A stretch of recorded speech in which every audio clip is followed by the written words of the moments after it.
안녕하십니까. 뉴스 플러스 시작합니다. 후원업체에서 뒷돈을 챙긴 의혹으로 재판에 넘겨진 기아 타이거즈 김종국 전 감독과 장정석 전 단장이 1심에서 무죄를 선고받았습니다.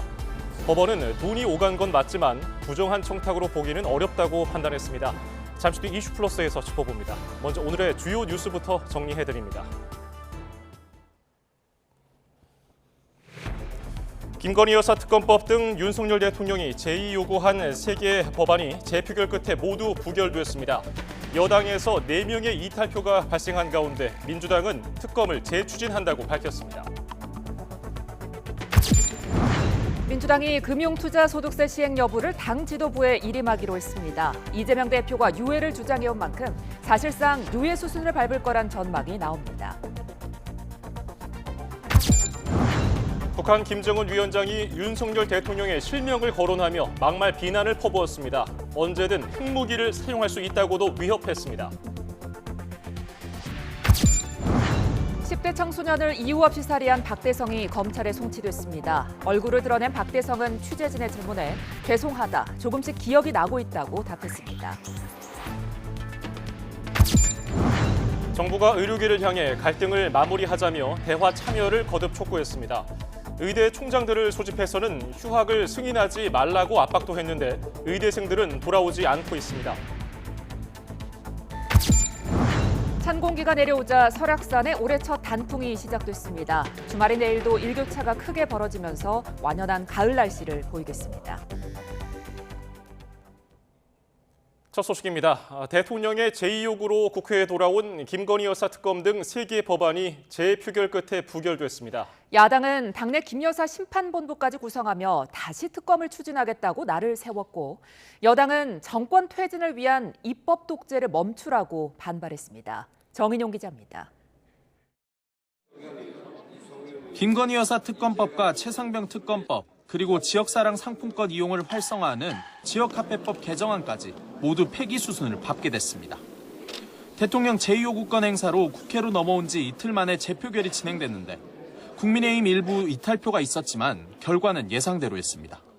김건희의 주가 조작 사건의 진상규명을 위한 특별검사 임명 등에 관한 법률안 제2예건은 가 194표, 부 104표, 기권 1표, 무효 1표로서 부결되었음을 선포합니다. 본회의 재표결 전부터 국민의힘은 3개 법안 모두 악법이라며 당론으로 반대하겠다고 공언했고, 민주당의 특검법안은 민주당 마음대로 골라서 민주당 마음대로 전횡할 수 있는 내용이고, 이런 법이 통과되면 사법 시스템이 무너지기 때문에 반드시 막아야 합니다.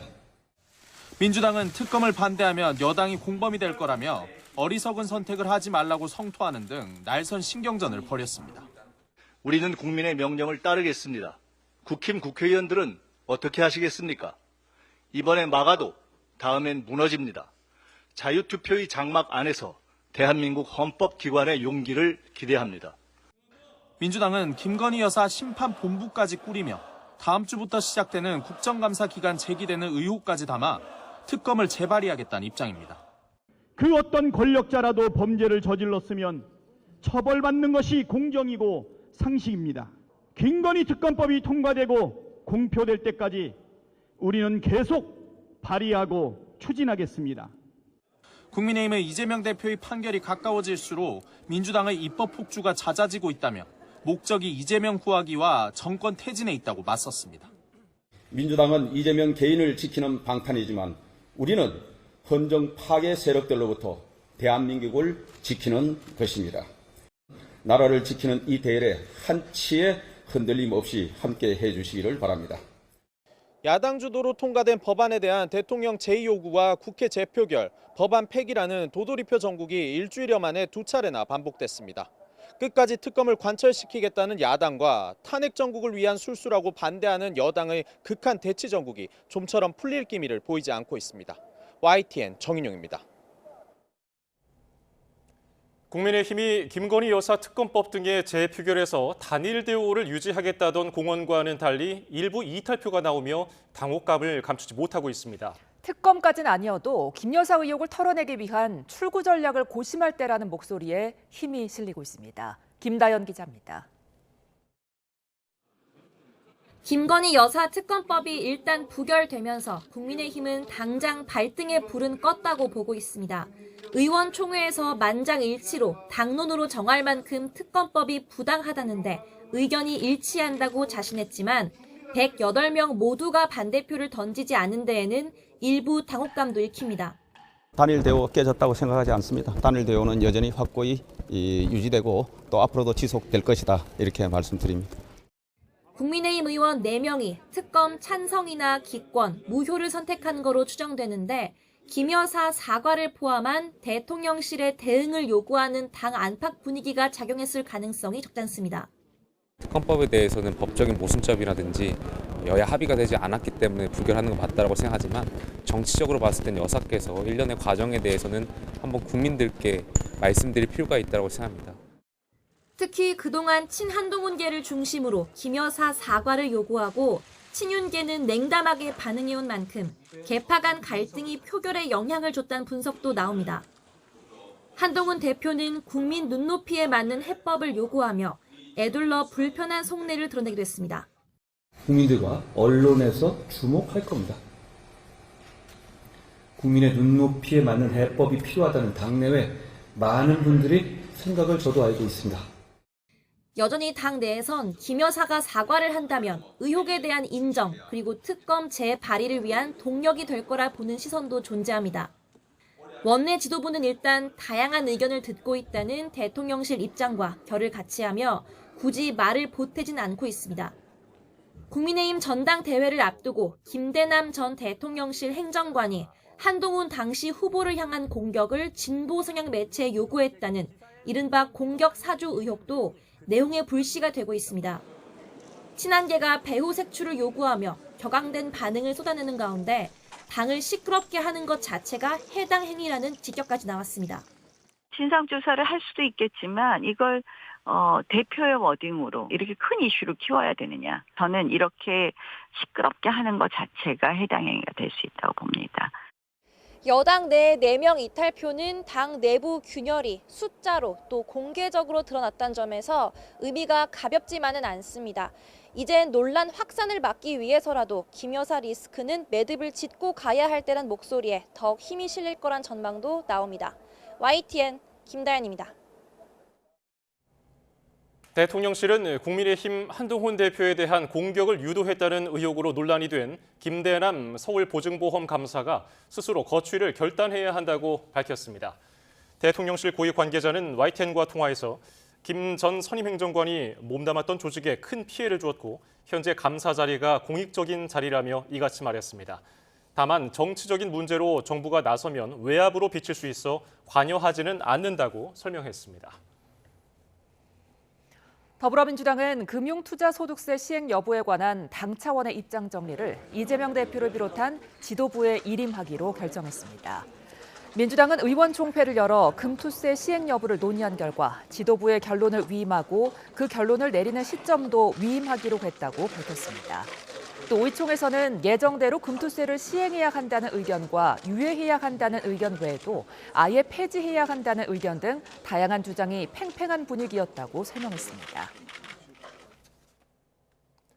김정은 북한 국무위원장이 핵을 절대 포기할 수 없다는 뜻을 밝히면서 유사시에는 언제든 핵무기를 사용할 수 있다고 위협했습니다. 윤석열 대통령에 대한 막말 비난과 함께 국군의 날 기념사를 비판하기도 했는데 미국 대선과 북한의 개헌 등 대내외적인 상황이 모두 반영된 것으로 보입니다. 이종원 기자입니다. 가죽 재킷을 입은 김정은 국무위원장이 연단에 앉아 장병들의 훈련 모습을 지켜보며 간부들에게 무언가 지시를 내립니다. 서부지구 특수작전부대를 현지 시찰한 것으로 북한 관영 매체는 수중 침투나 낙하산 등 부대원들의 훈련 모습을 전하면서 김 위원장의 현지 발언을 자세히 보도했습니다. 이 자리에서 김 위원장은 윤석열 대통령을 괴뢰라고 지칭하며 국군의 날 기념사를 강하게 비난했습니다. 특히 핵을 보유하고 있는 국가의 문전에서 군사력의 압도적 대응을 입에 올렸는데 뭔가 온전치 못한 사람이 아닌가 생각이 든다고 주장했습니다. 이어 절대 핵을 포기할 수 없다는 의사를 거듭 밝히면서 주권 침해 시도가 있을 경우 남측을 향해 언제든 핵무기 사용에 나설 수 있다고 위협했습니다. 무력 사용을 기도하려 든다면 가차없이 핵무기를 포함한 수중의 모든 공격력을 사용할 것이라고, 그러한 상황이 온다면 서울과 대한민국의 영존은 불가능할 것이라고 말씀하셨습니다. 김 위원장이 윤 대통령 실명을 거론하며 비판한 건 지난 2022년 7월 이른바 전승절 연설 이후 2년여 만입니다. 지난 1일 국군의 날 기념사에서 북한이 핵무기 사용을 기도한다면 정권 종말의 날이 될 거라는 윤 대통령의 메시지에 대해 사흘 만에 맞대응에 나선 겁니다. 하루 전 김여정 노동당 부부장도 괴물 미사일로 불리는 현무5가 처음 등장한 우리 국군의 날 기념식을 겨냥해 핵보유국 앞에서 졸망스러운 처사를 펼쳤다고 비아냥대기도 했습니다. 이 같은 이딴 북한의 위험 메시지는 미국 대선을 앞둔 대외적 성격과 함께 오는 7일 최고인민회의에서 적대적 두 국가 제도화를 앞둔 대내적인 성격도 있다는 게 전문가들의 분석입니다. 표현의 정도 차이보다는 오히려 이제 김정과 김여정이 직접 연속해서 나서서 이것을 언급을 했고, 노동신문을 통해 대주민 공개를 한 부분, 이게 오히려 더 핵심 포인트가 될 것 같아요. 군은 북한의 주장이 새로울 것은 없다면서도 수사적 위협들에 대해선 필요한 대비와 함께 의도와 가능성에 대해 분석하고 있다고 밝혔습니다. YTN 이종원입니다. 우리나라와 미국 정부가 주한미군 주둔 비용을 2026년도에 8.3% 인상하는 데 합의했습니다. 5년 동안 유효한 협정이지만 2026년 이후부터는 소비자 물가 증가율에 맞춰 인상하도록 하면서도 연간 증가율은 5%를 넘지 않도록 했습니다. 홍선기 기자가 합의 내용을 설명해드립니다. 오는 2026년 주한미군 주둔을 위해 우리 정부가 미국 정부에 부담해야 하는 돈은 1조 5,192억 원으로 8.3% 인상됩니다. 한미 양국은 지난 4월 이후 8차례 협의를 거쳐 방위 분담금을 1,164억 원 인상하는 내용의 제12차 한미 방위비 분담 특별협정에 합의했습니다. 인상폭은 지난 11차 협정 당시 13.9%보다 크게 줄어서 10차 협정 당시와 비슷한 수준으로 타결됐습니다. 이번 협정의 유효기간은 오는 2030년까지 5년이고 연간 증가율은 현행 국방비 증가율 대신 소비자 물가지수 증가율을 적용하기로 했습니다. 현행 11차 협정에서 적용한 국방비 증가율은 평균 4.3%였던 반면 8차와 9차 협정에 적용한 소비자 물가지수 증가율은 2%대였습니다. 한미 양국은 분담금이 급격하게 오르는 것을 막기 위해 연간 증가율이 5%를 넘지 않도록 하는 데도 합의했습니다. 한미가 기존 협정의 틀을 유지하는 가운데 현행 국방비 증가율 대신 소비자 물가지수 증가율을 연간 증가율로 하고 상한선을 재도입한 것은 이번 협상의 중요한 성과로 평가됩니다. 이 밖에 주한미군 한국인 근로자의 퇴직연금제 도입을 위한 구체적 협의도 진행하기로 뜻을 모았습니다. 또 국회에서 지속적으로 제기해온 미군 역외 자산 정비 지원을 폐지하는 데도 합의했습니다. 일각에서는 올해를 넘길 수도 있다는 분석도 나왔지만 미 대선을 앞두고 전격 합의하면서 이른바 트럼프 리스크를 염두에 뒀다는 지적도 힘을 얻게 됐습니다. 외교부는 현행 협정의 유효기간이 충분히 남은 시점에 다음 협정이 타결돼 국회의 심의 기간을 보장하고 안정적인 협정 이행에도 도움이 될 것으로 기대했습니다. YTN 홍선기입니다. 정부는 이제는 의료계와 정부 간 갈등을 마무리해야 할 때라고 강조하며 대화를 통해서 그동안 쌓인 오해를 풀고 신뢰를 회복하기 위한 노력을 하자고 제안했습니다. 권병기 보건복지부 필수의료지원관은 오늘 중앙재난안전대책본부 브리핑에서 이렇게 말하고 의사들에게 여야의정협의체와 의료개혁특별위원회에 전제 조건 없이 참여해 줄 것을 거듭 요구했습니다. 서울대 의대 학생 휴학 인정 뒤에 교육부는 의대가 있는 대학 총장들을 불러서 휴학을 승인하지 말라고 압박하고 나섰지만 정작 대학들의 고민도 이만저만이 아닙니다. 의대생들이 돌아오지 않는 가운데 학생들이 원하는 대로 휴학을 승인할 수도 반대로 유급을 시킬 수도 없기 때문입니다. 김주영 기자입니다. 서울대 의대가 의정 갈등 이후 처음으로 의대생들의 휴학을 승인해주자 교육부는 곧바로 강경 대응에 들어갔습니다. 서울대 의대에 대해 대규모 감사를 진행했고 의대가 있는 대학 총장들을 모아 회의를 열고 압박에 나섰습니다. 정부는 휴학 승인을 받아들일 수 없다는 입장을 거듭 강조하고 있습니다. 교육부는 집단 행동의 일환으로 동맹 휴학은 정당한 휴학 사유에 해당하지 않는다는 입장으로 알고 있습니다. 의대 교육이 조속히 정상화되도록 관계부처 간에 긴밀히 협의해 나가도록 하겠습니다. 문제는 의대생들이 정부와 학교 측의 설득에도 도무지 돌아올 기미를 보이지 않고 있다는 점입니다. 실제 서울대 의대 의예과 1학년생 가운데 올해 2학기 수강 신청을 한 사람은 아무도 없습니다. 전국적으로 봐도 2학기 등록금을 낸 의대생이 3.4%에 불과할 정도입니다. 이들의 휴학을 받아들이지 않을 경우 의대생의 의도와 달리 유급할 가능성이 큰데 총장 입장에서는 대규모 집단 소송의 대상이 될 수 있습니다. 그렇다고 서울대 의대처럼 휴학을 승인하자니 정부의 정면으로 반기를 드는 셈이라 부담스러운 겁니다. 상황이 이렇다 보니 일단 유급 기준을 완화한 채 정부 눈치를 보거나 의대학장이 승인한 휴학권을 대학 총장이 손에 들고만 있는 경우도 나오고 있습니다. 벌써 대학교 1학기는 물론 2학기도 4분의 1 넘게 지나간 상황. 휴학이냐 유급이냐에 고르기 힘든 선택지 사이에서 대학 총장들의 고민만 깊어지고 있습니다. YTN 김주영입니다. 김건희 여사의 명품 가방 수수 사건을 검찰에 고발한 인터넷 매체 서울의 소리가 검찰의 불기소 처분을 비판하며 항고와 재정 신청을 예고했습니다. 서울의 소리 백은종 대표는 오늘 서울 서초구 대검찰청 앞에서 최재형 목사 등과 기자회견을 열고 검찰이 김 여사에게 무혐의를 주기 위해 법 사기 논리를 만들었다며 이같이 말했습니다. 그러면서 오는 7일 검찰에 항고장을 제출하고 법원에도 재정 신청을 내겠다고 강조했습니다. 검찰이 명품 가방에 대해 굳고 귀속 절차를 밟겠다고 한 데 대해서는 소송을 통해 돌려받은 뒤에 진위를 직접 확인하겠다고 말했습니다. 서울시 교육감 보궐선거를 앞두고 서울시 선관위와 KBS가 주최하는 후보자 대담회 조전혁 보수진영 단일화 후보만 초청되면서 정근식 진보진영 단일화 후보가 반발하고 나섰습니다. 서울시 선거관리위원회는 KBS와 함께 모레 오후 진행할 서울시 교육감 보궐선거 후보자 초청 TV 대담회에 전체 4명 후보 가운데 조전혁 후보만 초청할 예정이라고 밝혔습니다. 선관위 주관 대담 토론회에 초청되려면 언론기관이 시행해 공표한 여론조사의 평균 지지율이 5% 이상이거나 최근 4년 안에 선거 득표율이 10% 이상이어야 합니다. 선관위는 지난 2일까지 언론기관이 공표한 여론조사 결과가 없어서 지난 2022년 교육감 선거에서 23.49% 득표율을 기록한 조 후보만 초청했다고 설명했습니다. 이에 대해서 정근식 후보는 조 후보만 먼저 대담회를 하는 것은 편파적이고 용납할 수 없다며 가처분 신청을 포함한 법적 대응을 할 것이라고 강조했습니다. 이제야 제 날씨를 찾았나 싶은데 믿기지 않는 일이 벌어졌습니다.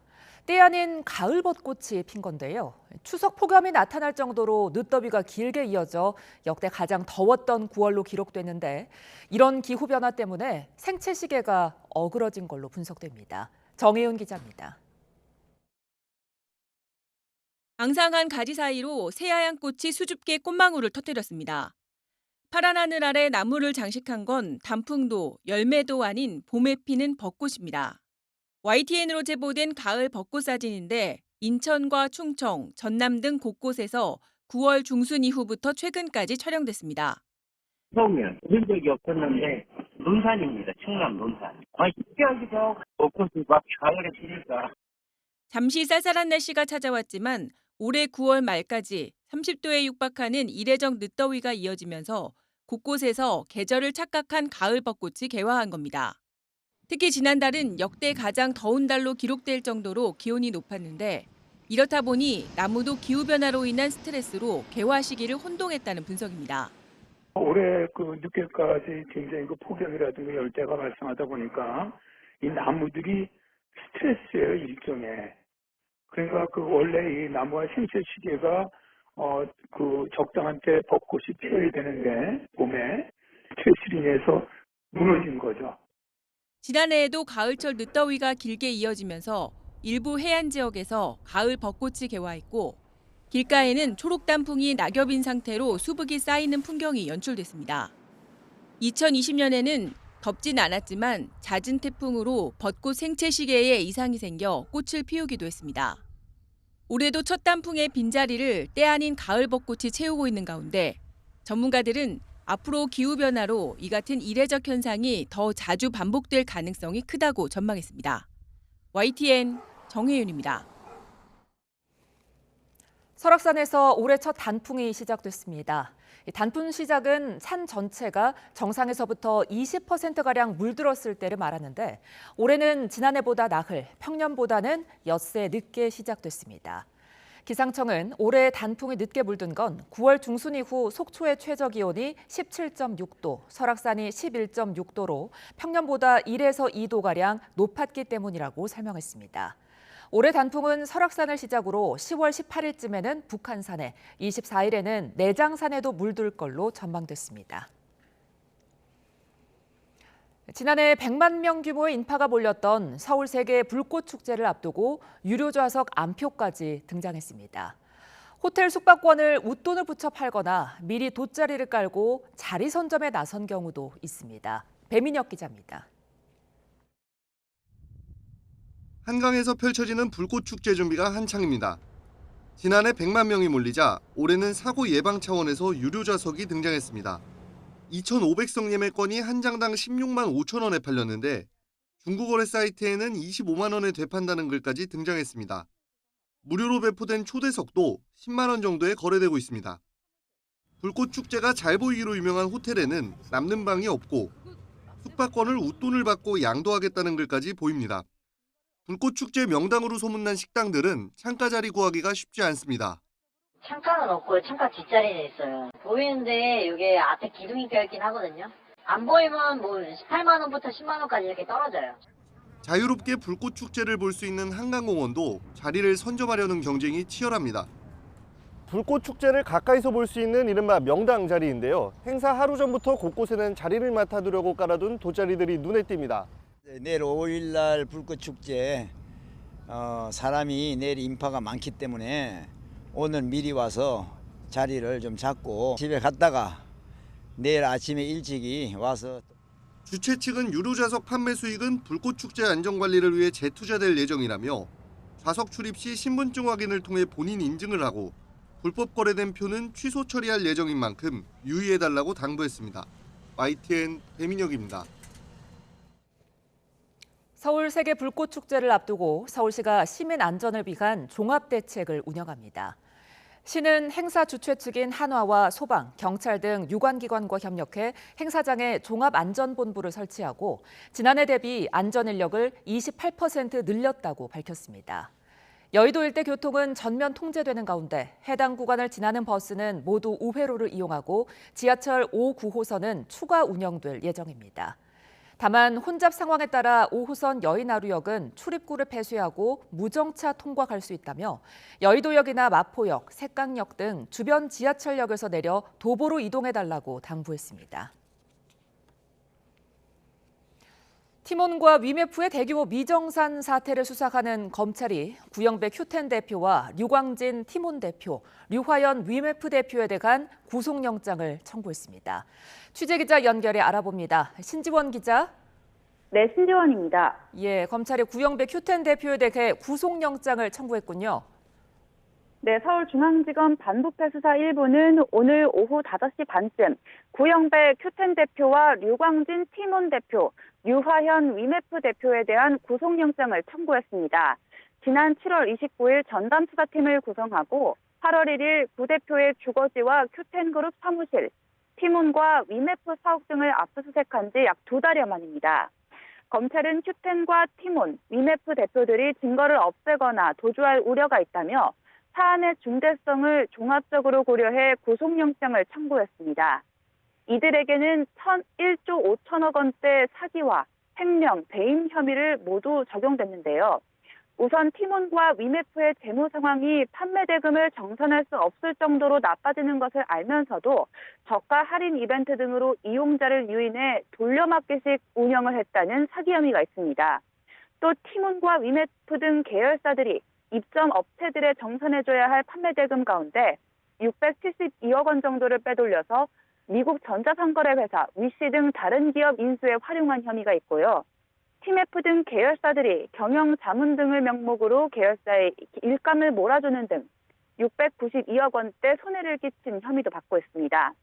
앞서 검찰은 지난달 30일과 지난 2일 두 차례에 걸쳐 구영배 큐텐 대표를 피해자 신분으로 불러 조사했습니다.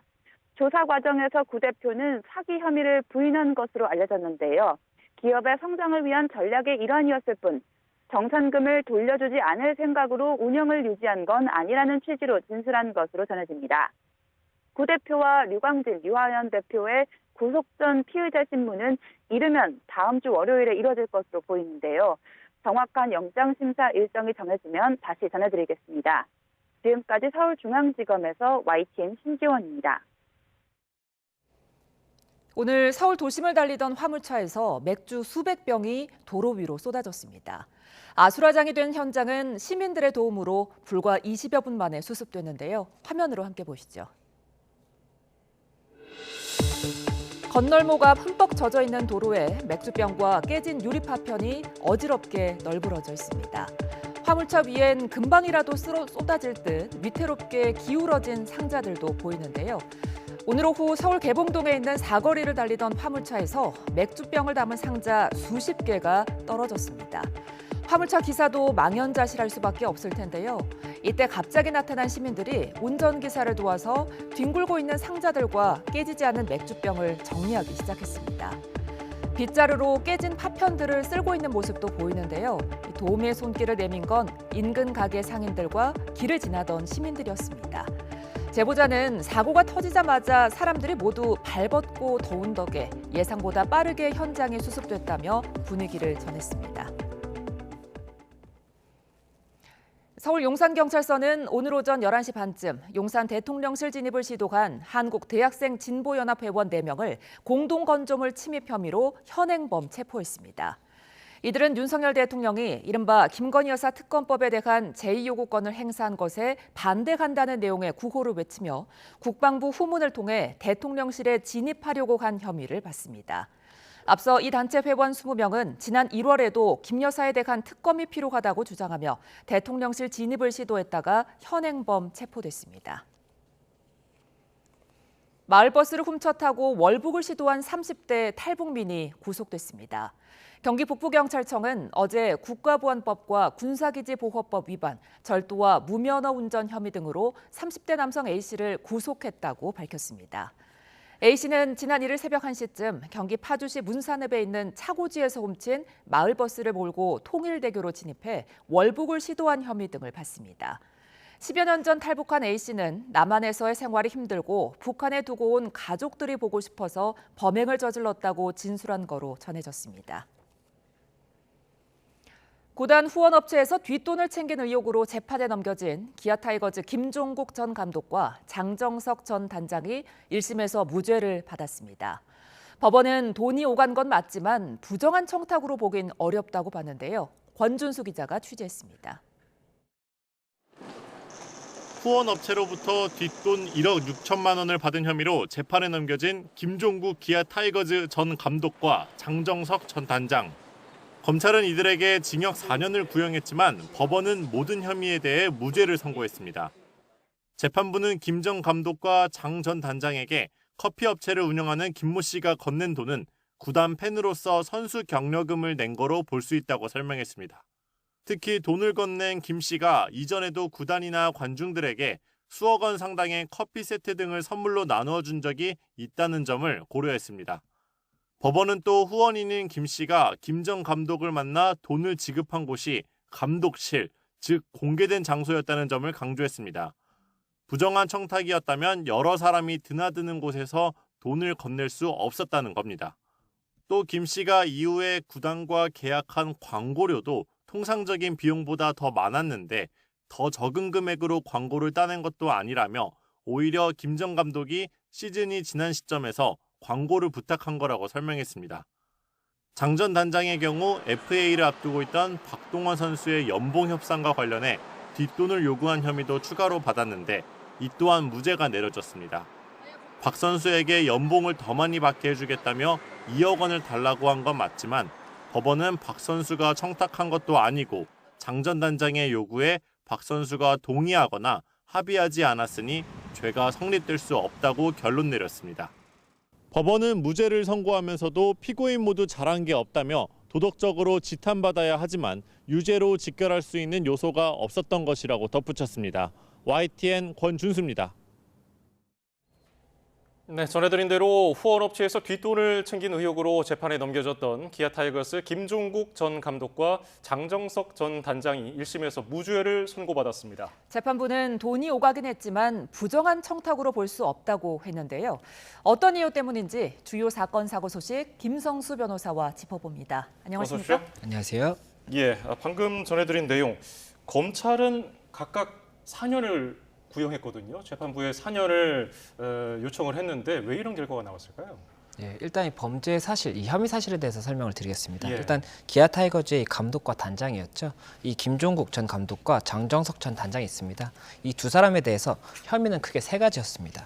일단은 이 장정석 전 단장 그리고 김종국 전 감독이 2022년 10월경에 이 외식업체 대표인 김모 씨로부터 이 업체의 광고가 표시되는 이 야구장 팸스에 홈런전이 있습니다. 이 홈런전에 신설과 관련해서 청탁을 받고 1억 원을 수수한 혐의가 있다. 이렇게 일단은 검찰에서 봤던 것이 하나가 있었고, 또 한 가지가 이 김 전 감독 같은 경우에 2022년 7월에 이 선수의 유니폼 왼쪽 견장 부분이 있는데 여기에 일단 또 이 홍보를 하는 광고와 관련해서 편의를 제공하는 대가로 또 6천만 원을 수수한 혐의가 있다. 이렇게 봤던 것이 있고, 이 장 전 단장 같은 경우에는 2022년 5월부터 8월까지 이 FA 계약이 이제 앞두고 있었던 포수였던 선수가 있습니다. 이 박동원 선수가 있는데 이 박동원 선수에게 이 FA 계약금을 최소 10여 원 이상 받게 해줄 테니까 2억 원을 달라라고 이야기를 했는데 그 부분 일단 받아들여지지 않았기 때문에 이 배임 수증죄와 관련해서 미수죄가 있다. 이렇게 지금 3가지를 봤던 것인데 이 3가지에 대해서 각각 이제 무죄가 선고가 되다 보니까 이 법원의 판단의 이유에 대해서 관심이 쏠리고 있는 상황입니다.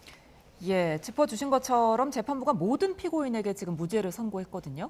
그러니까 돈을 받은 건 맞지만 부정한 청탁이라고 보기는 어렵다. 이렇게 말하던데 이게 왜 그런 건가요?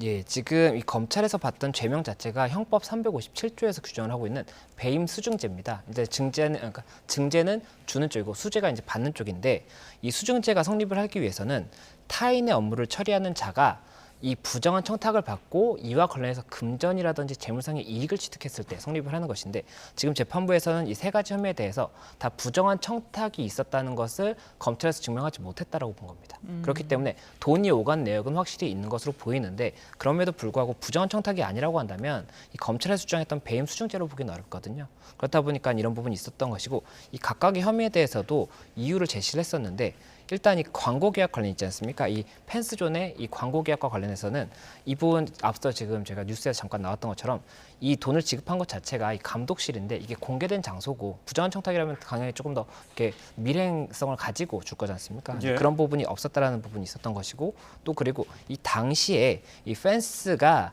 비어 있는 곳이 굉장히 많았기 때문에 이것에 광고를 들어가기 위해서 뭐 청탁을 한다든지 이럴 필요가 없었다는 겁니다. 그렇다 보니까는 이 부분이 부정한 청탁이 있었다고 보기가 조금 어렵다 이렇게 단정을 했기 때문에 무죄가 선고됐던 부분이 있었고 또 그 외에 지금 또 2가지 혐의가 더 있지 않습니까? 그래서 이 견장 같은 경우에도 이 좌측 견장 부분에 광고를 넣기 위해서 6천만 원 정도를 이제 지급을 했다라고 봤던 부분이 있었던 것인데 이 당시에 시즌이 시작될 때도 이 견장이 비어 있던 상태라고 해요. 그렇다 보니까 이 견장 광고를 들어가기 위해서 청탁을 할 필요가 없었다라고 굉장히 재판부에서 봤던 것으로 보입니다. 그리고 또 이 광고료를 만약에 청탁이 있었다고 한다면 통상적인 가격보다 좀 낮게 들어가는 뭐 그런 가능성이 있었어야 되는 것인데 통상적인 가격보다 높게 들어갔다는 거죠.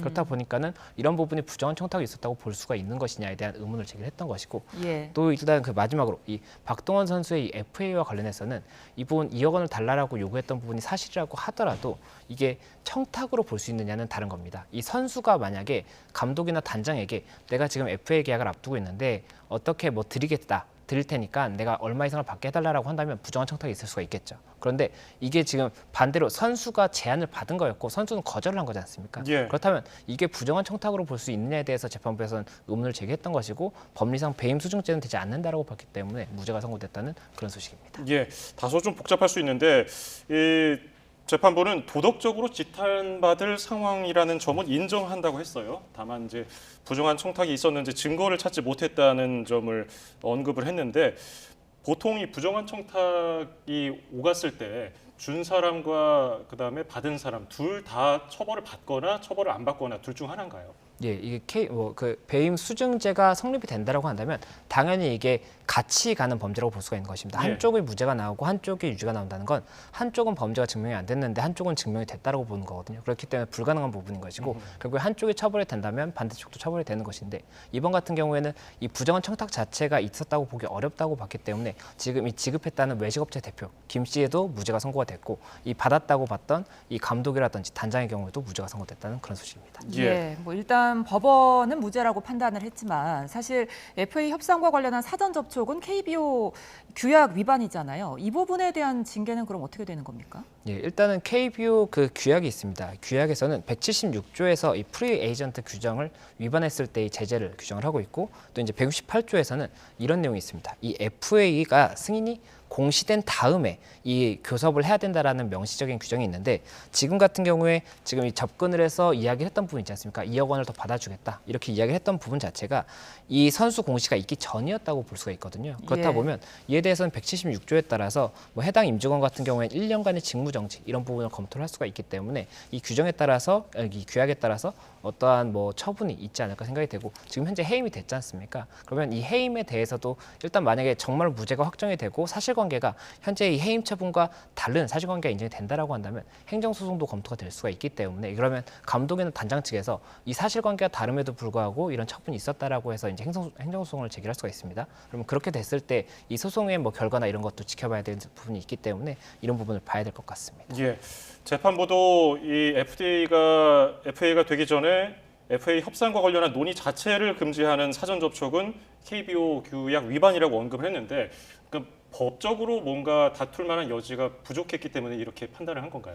예, 일단은 지금 재판부에서는 이게 기소된 죄명 자체가 배임 수증죄만 기소가 됐지 않습니까? 예. 그렇다면 배임 수증죄에 해당하는지만 보는 겁니다. 그런데 전체적인 사실관계라든지 증명의 정도를 봤을 때는 부정한 청탁 부분이 인정이 되지 않기 때문에 배임 수증죄가 성립될 수가 없다는 것이고 만약이라도 다른 죄명이었다라고 한다면 그 부분에 대한 논리가 뭐 명확하고 증거가 있었다라고 한다면 성립이 될 수가 있었겠지만 지금 현재 이 죄로는 안 된다는 겁니다. 그리고 KBO의 규약을 위반했다는 부분은 형사적인 처벌이라든지 법적인 처벌을 명시하고 있는 부분이 아니기 때문에 이에 대해서는 KBO의 뭐 자체 규약을 통해서 이 진행을 통해서 처분을 해야 된다 이런 취지인 것 같습니다. 예, 다음 사건 살펴보겠습니다. 순천에서 10대 여성을 이유도 없이 살해한 박대성 오늘 구속된 상태로 검찰에 송치가 됐습니다. 어떤 이야기 남겼는지 먼저 듣고 오겠습니다. 범행 기억 아직도 안 나십니까? 기억 안 나요? 죄송합니다. 기억 전혀 안 나요? 조금씩 나고 있습니다. 조금씩 어디까지 기억이 나요? 피해자에게 아직도 사과하실 생각 없으십니까? 유가족한테 사과하실 마음 없으세요? 전 국민이 분노하고 있는데 할 말 없나요? 죄송합니다. 피해자에게 하고 싶은 말 없나요? 죄송합니다. 예, 박대성 기억이 나지 않느냐 이제 취재진이 이렇게 물으니까 조금씩 기억이 나고 있다 이렇게 답을 했거든요. 그러니까 술을 마셔서 나는 기억이 나지 않는다 이렇게 말을 했었는데 대답이 바뀐 거는 혹시나 어떤 의도가 있어서라고 볼 수 있을까요? 일단은 저희가 뭐 술을 취했을 때 이렇게 단편적으로 기억이 나는 경우가 있지 않습니까? 그렇기 때문에 실제로 일부 기억이 났기 때문에 이와 같이 이야기를 한 걸 수도 있고 그렇지 않다면 이 사건의 전체적인 이 처분에 있어서 어떠한 이 기억이 전혀 안 난다라고 한다면 현재 CCTV나 이런 부분이 명확한 부분이 있기 때문에 이 CCTV라든지 나머지 증거들을 통해서 본인의 혐의가 이제 정리가 될 텐데 그렇지 않고 본인이 기억이 나는 부분이 있다라고 한다면 이때 어떠한 행동을 했다라든지 어떠한 의도였다라든지 이런 부분들을 진술할 수가 있기 때문에 그런 전략적인 부분일 수도 있습니다. 그렇기 때문에 이런 부분들에 대해서 실제로 전략적인 부분이어서 사실이 아닌 부분을 말한다라고 한다면 이에 대해서는 구분을 해서 판단을 해야 되는 부분이 있기 때문에 이 부분에 대해서 수사기관에서 일단은 좀 지켜봐야 될 것으로 보이고 이제 재판이 진행이 되는 과정에서도 재판부에서도 이 부분 진술의 신빙성이 어디까지 있는지를 봐야 될 것 같습니다. 예.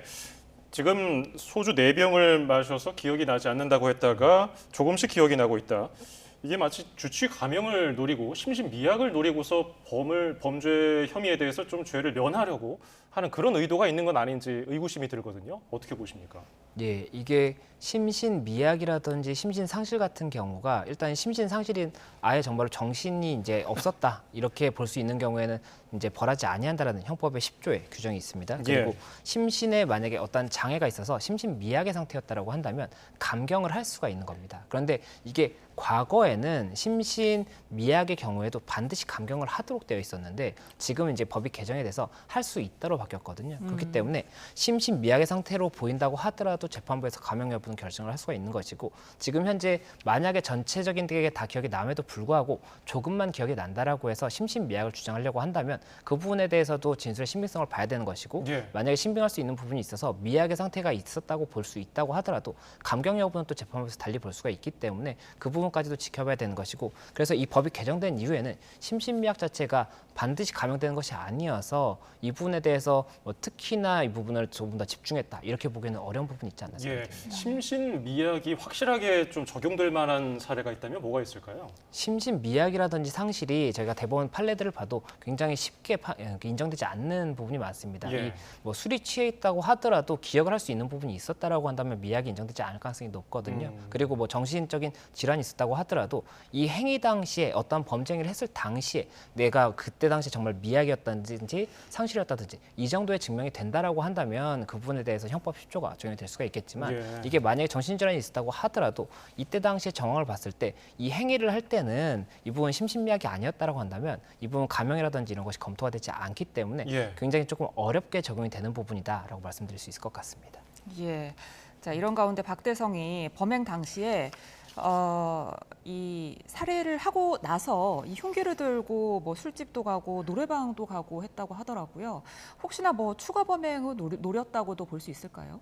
네, 일단 이 박대성이 체포될 당시에도 행인과 시비 상태에 있었다라고 하고 뭐 당시에는 흉기를 들지 않고 있었던 것으로 보이기는 하는데 만약에 흉기를 들고 상당 시간 배회를 했고 그때 당시에 다른 피해자들을 뭐 이제 공격을 하려는 그런 의도가 있었다라고 한다면 이에 대해서도 전체적인 정황을 파악하는 데 있어서 굉장히 중요한 부분일 수가 있기 때문에 그 부분에 대해서도 일단 CCTV라든지 이런 부분 확인을 하고 만약에 접촉한 사람이 있었다라고 한다면 이 접촉할 당시에 어떤 일이 있었는지를 확인을 해봐야 될 것 같습니다. 그래서 예. 그런 부분들을 통해서 당시 정황 파악이 이루어진 다음에 이 처벌의 뭐 정도나 이 경위를 파악함에 있어서도 아무래도 조금은 더 조금 이 부분이 검토가 돼야 되지 않나 생각이 듭니다. 그렇군요. 지금 박대성의 신상이 공개된 이후에 많은 분들이 언론을 통해서 사진 보셨을 거예요. 머그샷 사진도 정면, 측면 사진 다 보셨을 거고 오늘 또 취재진 앞에서 조금 전에 보여드린 사진에서도 눈에 띄는 부분이 목에 있는 문신이에요. 지금 저희가 좀 모자이크 처리를 해서 흐리게 보입니다만은 저희가 조심스럽습니다. 일반화할 수는 없어요. 근데 목에 문신이 있었던 그 흉악 범죄자가 있었기 때문에 또 주목을 받고 있더라고요. 예, 맞습니다. 과거에 강서구 PC방 살인 사건에 이 김성수도 목에 문신이 있었습니다. 그리고 예. 또 그 외 강력범죄의 경우도 목에 문신이 있는 경우가 있었기 때문에 이 여러 가지 뭐 온라인 상에서는 이 목에 문신이 있는 것 자체가 어떤 위험한 성향을 가지는 것을 보여주는 것이 아니냐 이런 의견도 나오고 있어서 이에 대해서는 여러 가지 의견이 있지만 다만 말씀하신 것처럼 일반화할 수 있는 부분은 아니기 때문에 저희가 예. 좀 조심스럽게 봐야 되는 부분도 맞는 것 같습니다. 예, 박대성이 형량이 어느 정도 나올지도 궁금한데 기존에 이 폭력 전과가 있었다고 하더라고요. 그만큼 가중처벌도 될 수 있을까요? 예, 지금 이 죄명 같은 경우에는 살인의 죄이기 때문에 폭력 전과 여부 관계없이 이 사건 자체만으로도 굉장히 이 처벌이 중하게 이루어질 가능성이 높을 것 같습니다. 그리고 이게 양형 기준으로 보면 이 살인죄 같은 경우에 이 5가지 유형으로 나눕니다. 이 참작 동기, 보통 동기, 비난 동기, 중대범죄 결합 그리고 극단적 인명경시 이렇게 5가지 유형으로 살인을 나누는데 이게 말씀드린 것은 이제 그 뒤로 갈수록 더 중하게 처벌이 되는 거거든요. 이 동기에 따라서 달리본다고 볼 수가 있는 겁니다. 그래서 이 보통 동기 살인 같은 경우에는 기본적으로 10년에서 16년이 선고가 되는데 이 가중이 되는 비난 동기 살인 같은 경우에는 기본이 15년에서 20년까지 선고가 되거든요. 그리고 이 비난 동기의 유형에 해당하는 것이 이 무작위 살인이라고 해서 불특정 다수를 상대로 해서 살인의 이 욕구를 발현을 해서 1인을 살인한 경우에 이때는 비난 동기로 본다는 것이 유형의 정의입니다. 그렇다 보면 이번 같은 경우에 지금 현재 무작위 살인은 아니냐라고 보고 있거든요. 수사기관에서는. 그래서 무작위 살인이 맞다라고 한다면 비난 동기 살인으로 볼 수가 있고 그러면 기본이 15년에서 20년이고 감경되는 경우가 10에서 16년, 가중되는 경우에는 18년 이상이나 무기징역 이상도 가능하기 때문에 이 부분 관련 일단은 처벌이 어떻게 되는지를 봐야 될 것으로 보이는데 이 경위를 일단은 본 다음에 판단이 될 것으로 보이고 폭력 전과가 있다는 부분도 당연히 그 부분 전체적인 정황을 파악하는 데 있어서 필요한 부분이겠지만 이 살인죄 자체가 중하기 때문에 그 전과의 이 효과 자체는 미미하지 않을까 생각이 듭니다. 예, 지금 설명해 주신 뭐 법적인 용어 외에 우리가 편하게 얘기하기로 뭐 우발적인 살인 그리고 뭐 계획적인 살인 이렇게 얘기를 하지 않습니까? 그런데 지금의 경우 본인이 좀 죄를 면하려면 우발적이었다고 주장을 하면서 기억이 나지 않는다고 할 텐데 이런 경우에 실제로 이게 형이 좀 감형될 가능성 그리고 그 사형이 선고될 가능성 그 둘 중에서는 어느 쪽이 더 무게가 있다고 보세요? 예, 일단 이 우발적이라든지 계획적 이 부분은 감경 사유와 가중 사유인 겁니다. 이 방금 말씀드렸던 것은 유형의 정의이고 이 동기에 따라서 유형을 나누고 그 중에서 지금 기본이 있고 감경이 있고 가중이 있다고 말씀드렸지 않습니까? 이 계획적 살인 같은 경우에는 가중 요소인 것이고 이 우발적 살인인 건 감경 요소인 겁니다. 이렇게 보는 것인데 만약에 이 계획적 살인이라고 한다면 당연히 더 중히 처벌이 될 수가 있기 때문에 이 부분에 대해서도 증명이 필요한 부분인 것이고 우발적으로 뭐 정말로 홧김에 뭐 어떠한 범죄를 저질렀다고 하는 경우에 감경이 되는 것인데 이번 같은 경우에 뭐 여러 가지 정황을 파악해 봐야 되겠지만 우발적인라거나 아니면 계획적인 이런 부분이 감경 요소나 뭐 가중 요소에 포함될 수 있을지는 조금 지켜봐야 될 것 같습니다. 조금 의문이 있는 부분이 있습니다. 그렇기 때문에 그런 부분이 조금 지켜봐야 될 것 같고 그리고 사형을 말씀을 주셨는데 이 사형 같은 경우가 이렇게 강력 범죄가 이제 보도가 되면 항상 사형에 대한 이야기가 나옵니다. 그리고 사형에 대해서 한창 이야기가 저희가 많이 나왔던 때가 이 당시에 이제 굉장히 무차별 살인 사건이 많이 있었지 않습니까? 근데 그때 이제 조선 같은 경우가 신림동에서 이 사건이 거의 최초 사건이라고 볼 수가 있는 경우였는데 이 무기징역이 확정이 됐었거든요. 그렇다 보니까 사형이 왜 선고가 되지 않는 것이냐 이런 이야기가 나오는 것이고 우리 법이 현재 사형이 법에 규정은 돼 있습니다. 형법에 규정은 돼 있는데 사형 선고 자체가 최근에는 거의 이루어지지 않고 있고 그리고 사형 집행 자체도 거의 10수년 넘게 집행이 되지 않고 있기 때문에 사실상 사형 폐지 국가라고 보고 있거든요. 그렇다 보니까는 이 무기징역에 대해서 그러면 가석방이 없는 무기징역이라도 들어야 되는 것이 아니냐 이런 이야기가 있는 것인데 지금 이 가석방 없는 무기징역에 대해서도 논의가 되다가 현재는 지금 또 멈춘 상태거든요. 그래서 이번 사례를 기점으로 해서 이 가석방 없는 무기징역이라든지 사형제도의 뭐 집행이라든지 이런 부분이 다시 한번 논의가 되지 않을까 생각이 듭니다. 예, 마지막 사건 살펴보겠습니다.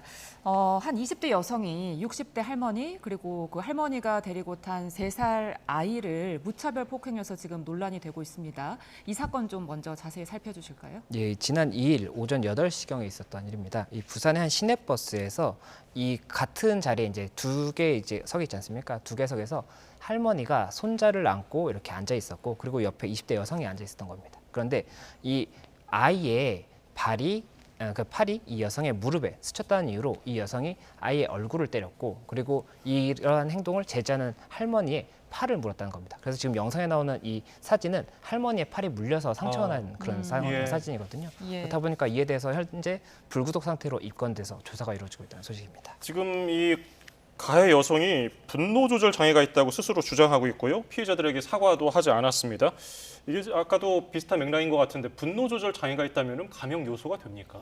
예, 말씀드렸던 것처럼 만약에 어떠한 뭐 분노 조절 장애 관련 정신질환을 판정을 받은 것이 있다고 하더라도 이 행위 자체의 심신미약이라든지 상실 상태에 있었다고 볼 수 있느냐는 다른 부분이기 때문에 전체적인 정황을 보고 파악을 하겠지만 만약이라도 그런 부분이 인정이 되지 않는다라고 한다면 이러한 뭐 질환을 주장을 한다고 하더라도 통상적인 사건과 동일하게 처벌이 되지 않을까 생각이 듭니다. 예, 지금 피해자가 3살 아동과 노인입니다. 그렇다면은 노인복지법 그리고 아동학대법 위반도 좀 적용이 될 수 있을까요? 예, 일단 수사기관에서도 그 부분 검토를 하고 있다라고 알려져 있는데 이 노인복지법 같은 경우에는 65세 이상의 노인에 대해서 어떠한 폭행이라든지 상해를 하는 경우에 조금 더 중히 처벌하겠다는 그런 규정이라고 볼 수가 있습니다. 그래서 55조에 2에서 상해행위를 노인에 대해서 한 경우에는 7년 이하 징역이나 7천만 원 이하 벌금형을 규정을 하고 있는 거거든요. 그리고 또 폭행 같은 경우도 5년 이하 징역이나 5천만 원 이하의 벌금 이렇게 좀 더 중하게 처벌하는 그런 규정이 있는 것이고 이 아동복지법 같은 경우에도 71조에서 이 아동에 대해서 신체적 학대 행위를 한 경우에 이 부분 5년 이하 징역이나 5천만 원 이하의 벌금형을 규정을 하고 있기 때문에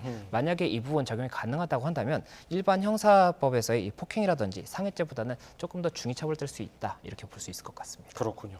주요 사건 소식, 사고 소식의 김성수 변호사와 함께했습니다. 고맙습니다. 네, 고맙습니다.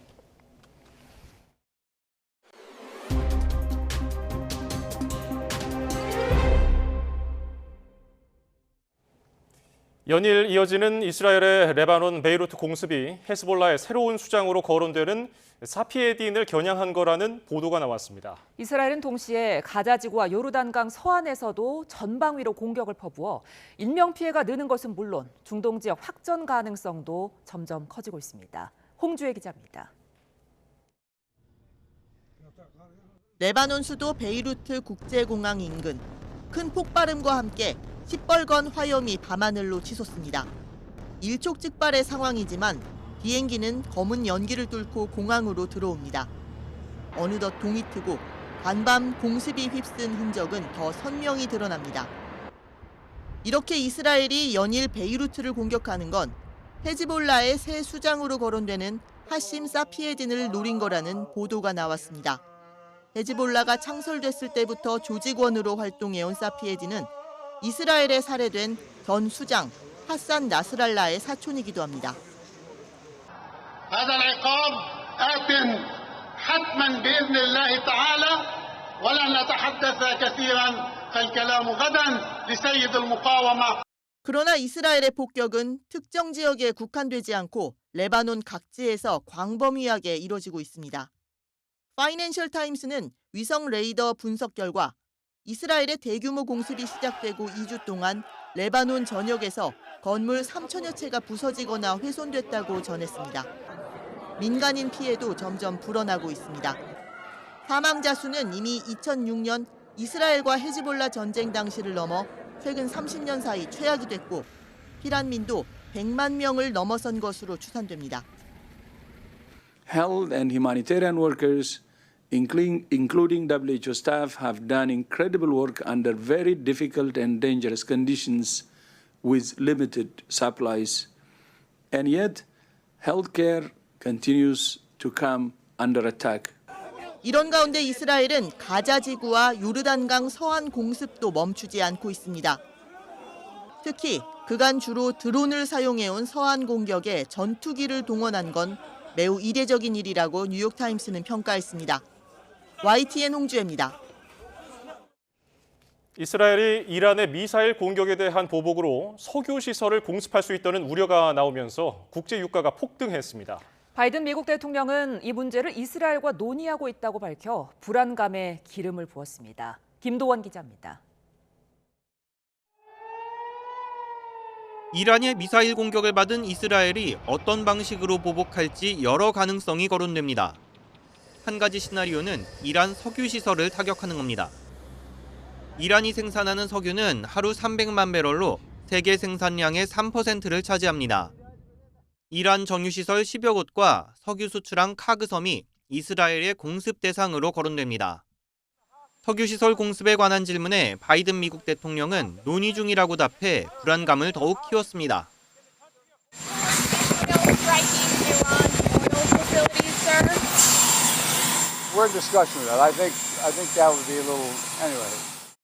사실 이란의 석유 생산이 전면 중단되더라도 주요 산유국들의 비축분은 충분하고 증산 여력도 있습니다. 하지만 이란이 호르무즈 해협을 봉쇄하면 중동 석유의 수출길은 막혀버립니다. It is what Iran does in response that might take other oil off the market. For example, if they cut off tankers through the Straits of Hormuz or they directly strike against Saudi Arabia's oil industry, for example. 중동 분쟁이 줄곧 확대되는 가운데 다음 달 인도분 서부 텍사스산 원유, 12월 인도분 북해산 브렌트유는 모두 5% 넘게 올랐습니다. 최악의 경우 유가가 배럴당 $200까지 치솟을 수 있다는 전망도 나옵니다. YTN 김도원입니다. 영풍 MBK 파트너스가 고려아연 주식 공개 매수가를 최윤범 고려아연 회장 측과 같은 83만 원으로 인상했습니다. 매수 기간도 오는 14일까지 10일 더 연장됩니다. MBK는 불법적인 최 회장의 자사주 공개 매수에 대항하고 고려아연의 기업 지배 구조를 바로잡기 위해서 한 차례 더 공개 매수 가격과 조건을 변경했다고 설명했습니다. 고려아연의 자사주 공개 매수 참여로 발생한 차익은 양도세가 아닌 배당소득세로 과세될 전망입니다. 고려아연은 공개 매수 설명서에서 세법상 고려아연이 매수하는 주식은 주권을 회사에 반환하는 절차로서 양도에 해당하지 않아 의제 배당에 대한 세금이 발생할 수 있다고 밝혔습니다. 이에 따라 공개 매수에 따른 양도 차익은 배당소득세 15.4%가 원천 징수되고 금융소득이 연 2천만 원을 넘는 금융소득 종합과세가 적용되면 최고세율은 49.5%에 달합니다. 오늘 완연해진 가을 날씨에 바깥 활동하기 참 좋았습니다. 맑은 하늘이 함께하는 가운데 공기도 따뜻했는데요. 하지만 해가 진 뒤 기온이 빠르게 떨어지고 있습니다. 현재 서울 기온 20도고요. 자정에는 16도까지 내려가면서 다소 쌀쌀하게 느껴지겠습니다. 내일도 역시 아침, 저녁에는 쌀쌀하겠지만 한낮에는 서울 기온이 25도, 대전 24도, 광주와 대구 25도까지 오르는 등 오늘과 비슷하거나 조금 높은 수준을 보이며 따뜻하겠습니다. 또 맑은 날씨가 이어지면서 나들이 즐기기 좋겠습니다. 다만 강원과 충북, 영남 내륙을 중심으로 안개가 매우 짙게 끼겠고 동해안과 제주 해안을 중심으로 너울성 파도가 높게 일겠습니다. 휴일인 모레는 태풍이 남긴 수증기가 유입되면서 남부와 제주도를 중심으로 비가 내릴 전망입니다. 날씨 정보였습니다.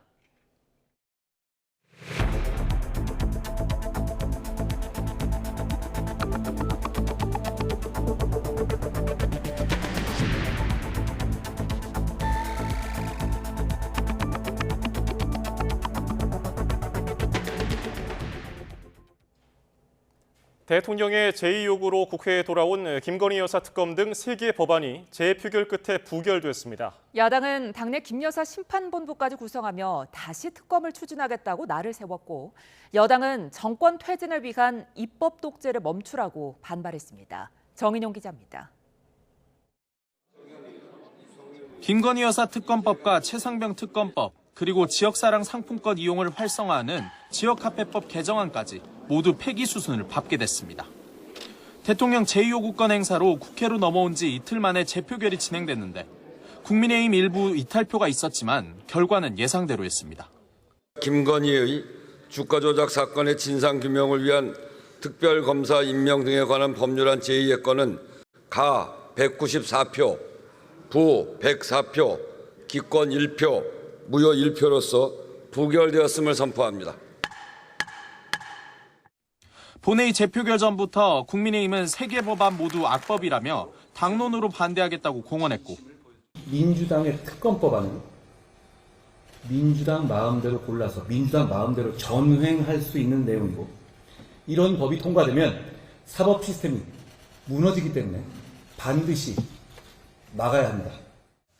민주당은 특검을 반대하면 여당이 공범이 될 거라며 어리석은 선택을 하지 말라고 성토하는 등 날선 신경전을 벌였습니다. 우리는 국민의 명령을 따르겠습니다. 국힘 국회의원들은 어떻게 하시겠습니까? 이번에 막아도 다음엔 무너집니다. 자유투표의 장막 안에서 대한민국 헌법기관의 용기를 기대합니다.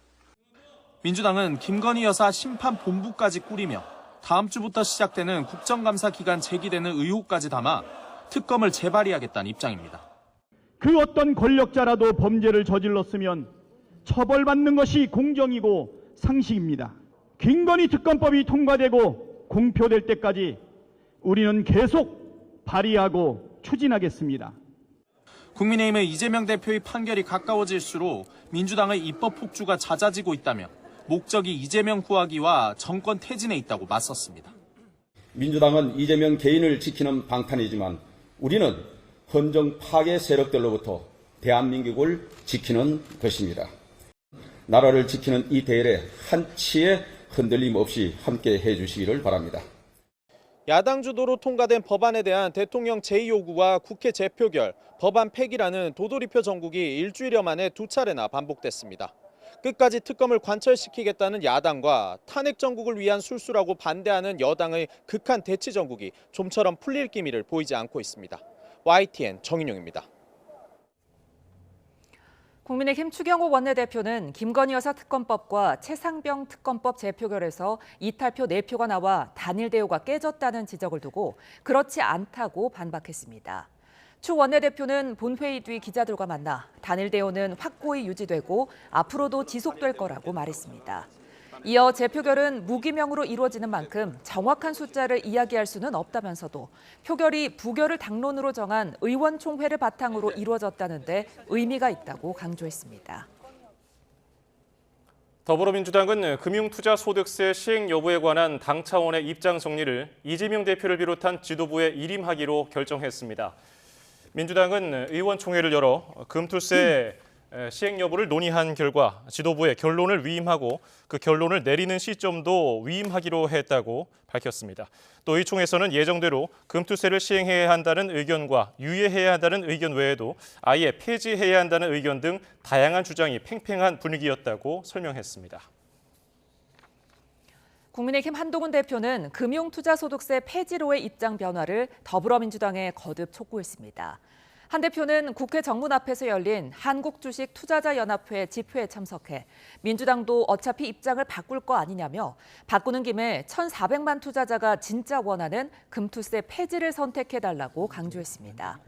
이어 금투세 유예와 폐지는 완전히 다르다며 유예는 투자에서 가장 중요한 예측 가능성을 파괴하는 거라고 지적했습니다. 정부가 의과대학이 있는 40개 대학 총장들을 불러 휴학을 승인하지 말라고 압박했습니다. 교육부는 오늘 전국 의대 총장협의회를 열고 동맹 휴학은 정당한 휴학 사유로 보기 어렵다며 대규모 집단 휴학이 승인되는 일은 없도록 해달라고 강조했습니다. 또 의대 휴학 관련 정부의 방침에 변화가 없다는 점을 거듭 밝히고 학사 관리를 철저히 해달라고 당부했습니다. 교육부가 서울대 의대의 휴학 승인 이후 감사에 들어간 것을 두고 소비자 단체는 의료 대란 해결 의지가 있는 것인지 의심하게 만든다고 비판했습니다. 녹색소비자연대 전국협의회는 오늘 자료를 내고 양질의 의료진을 양성하고자 서울의대가 내린 결정에 대해서 교육부 감사로 제재하는 것은 한국 의료의 현저한 질 저하를 초래할 거라고 지적했습니다. 초강력 세기로 발달해 우리나라까지 긴장시켰던 18호 태풍 끄라토는 북쪽의 차고 건조한 공기에 막혀 급격히 힘을 잃고 타이완에서 열대저압부로 약해졌습니다. 찬 공기가 내려오면서 쌀쌀한 가을바람이 불자 설악산에는 올가을 첫 단풍이 시작됐습니다. 김민경 기자입니다. 중심 부근에 태풍의 눈이 뚜렷하게 보일 정도로 강하게 발달했던 끄라톤. 한반도를 향할 거라는 예측과는 달리 타이완에 가까워지면서 점차 힘을 잃더니 내륙을 지나며 열대저압부로 약화했습니다.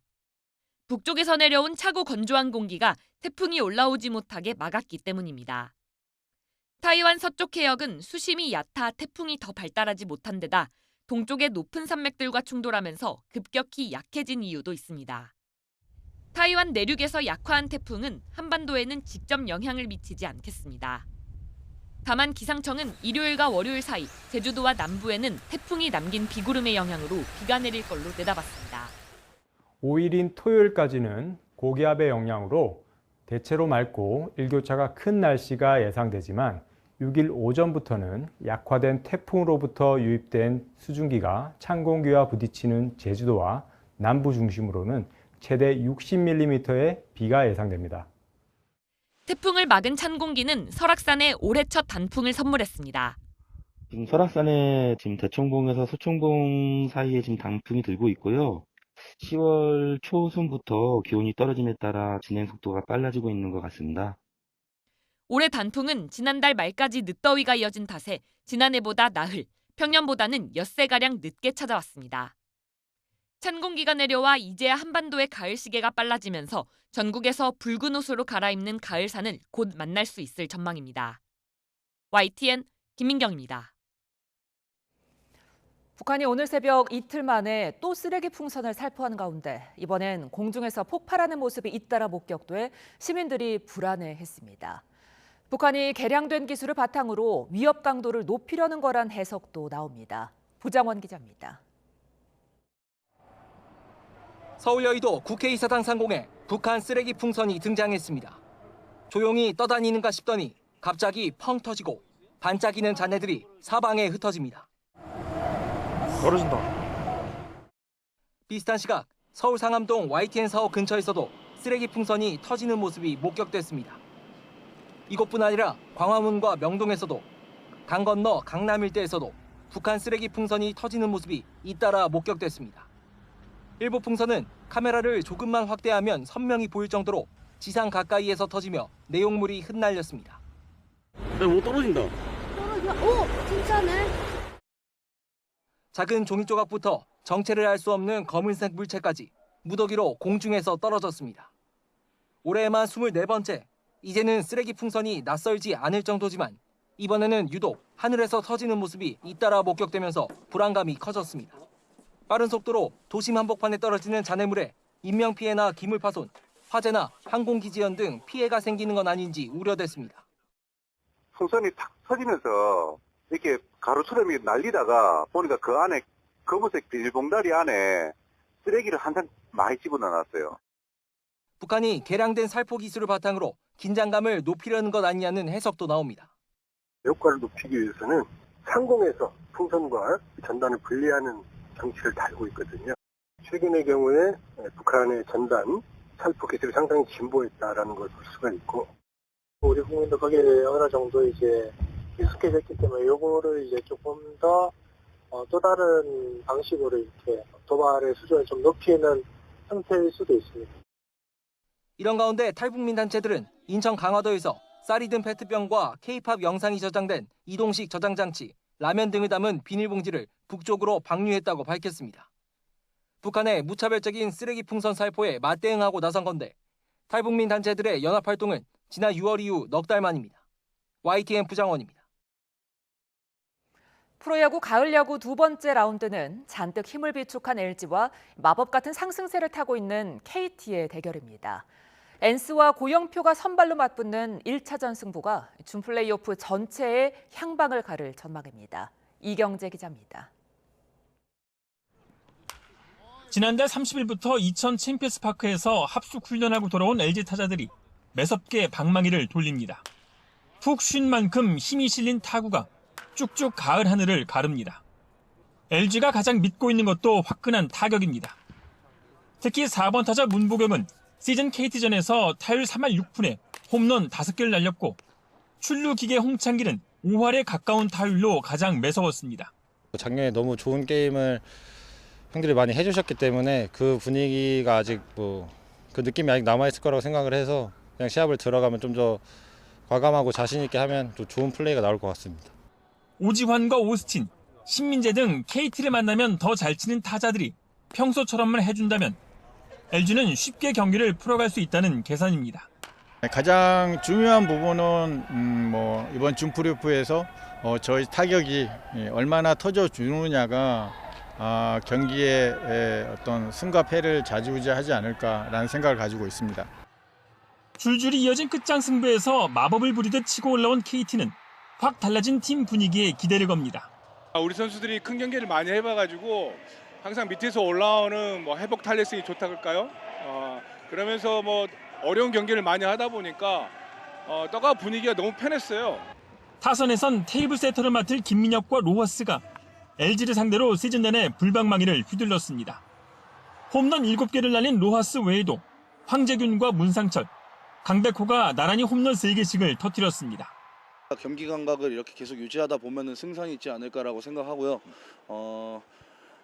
결과가 어떻게 될지 모르겠지만 최선을 다해서 준 플레이오프 승부의 방향키가 된 1차전에서 LG는 KT 상대로 시즌 2승을 올린 외국인 에이스 엔스가, KT는 정규리그에서 부진했지만 5위 결정전과 와일드카드 결정전에서 9위를 회복한 고영표가 선발로 등판합니다.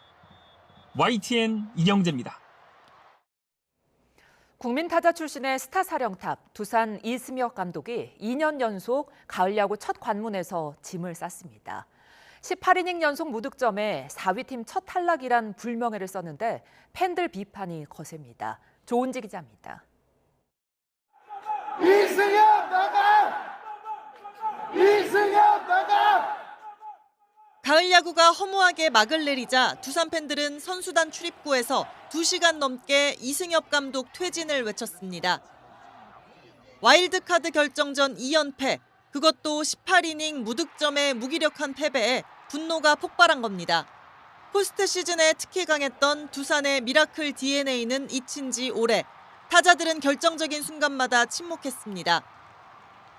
올해 15승을 쌓은 다승왕 곽비는 가을 야구 첫판 2회에 조기 강판 당했고 2차전에선 19살 막내 에이스 마무리 김태견을 7회 투아웃부터 쓰는 승부수를 쓰고도 속절없이 졌습니다. 이승엽 감독은 모든 화살을 떠안았습니다. 프로라면은 운동장에서 경기장에서 승리로서 팬들에게 보답하는 게 우선 가장 해야 할 일인데 그 두 경기를 패하면서 시즌을 마감했다는 게 송구스럽고 죄송스럽게 생각합니다. SSG 이승용 감독도 퇴진 요구를 받았습니다.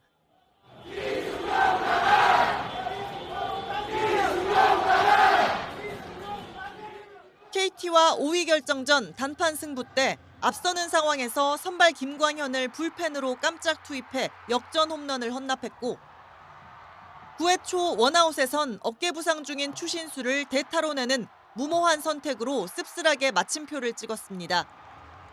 시대를 풍미한 스타 사령탑의 순환 시대, 팬들의 높아진 눈높이를 존중하면서도 동시에 감독만 희생양 삼는 과도한 비난 분위기는 지양해야 한다는 목소리도 힘을 얻고 있습니다. YTN 조은지입니다. 정부가 축구대표팀 홍명보 감독 선임 절차에 대한 중간 감사 결과를 발표하기 전 피파가 보낸 경고성 공문을 대한축구협회로부터 전달받았던 걸로 확인됐습니다. 문화체육관광부 관계자는 YTN과의 통화에서 대한축구협회가 지난달 30일 국제축구연맹 피파로부터 공문을 받은 직후 이걸 문체부에 전달했다고 밝혔습니다.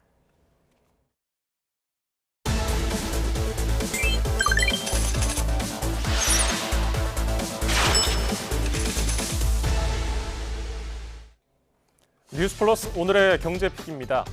요즘에 장 보러 가면은 가격이 크게 뛴 배추부터 눈이 가죠. 예년보다 비싼 가격에 포장김치도 금세 동나버리는데요. 보통 이맘때가 되면은 금배추 논란이 잦아지는데 왜 그런 걸까요?